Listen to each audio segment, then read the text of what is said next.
జై శ్రీమన్నారాయణ.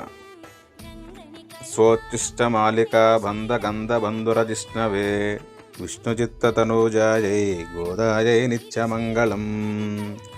శ్రీమత్యై విష్ణుచిత్తార్యమనోనందనహేతవే నందనందనసుందర్యై గోదాయై నిత్యమంగళం. కర్కటే పూర్వఫల్గుణ్యాం తులసీకానోద్భవాం పాండ్యే విశ్వంభరాం గోదాం వందే శ్రీరంగనాయకీం. మా స్వగృహంలో శ్రీ గోదా రంగనాథ స్వామి వారి ధనుర్మాస వ్రతం పరిపూర్ణంగా పూర్తి చేసుకున్నాము. స్వామివారి యొక్క రంగనాథ స్వామివారి ఆజ్ఞచే స్వామివారి కళ్యాణ కైంకర్యము వైభవంగా జరిగింది. శ్రేయకాంతాయ కళ్యాణదజేనదజేర్ధిన శ్రీవేంకట నివాసాయ శ్రీనివాసాయ మంగళం. అందరికీ మంగళాశాసనములు. నమో వెంకటేశ.